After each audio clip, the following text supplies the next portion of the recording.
Alright guys, so I got a new keyboard and mouse. It's called HyperX. We're gonna unbox it and show you guys how it looks like. It's for PC, PS5, PS4 and Xbox. So this is 60% of keybites on it. So it's not 100%.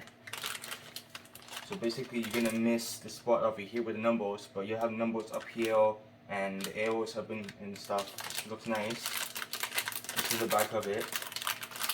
Right, and then this is the manual for it and stuff. So let's open this up.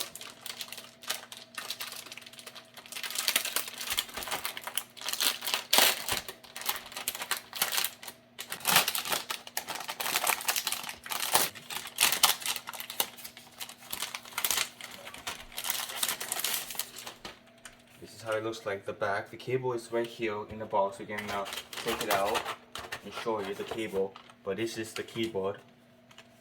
This looks nice. And it also glows up. So it's basically RGB lines, mechanical keyboard.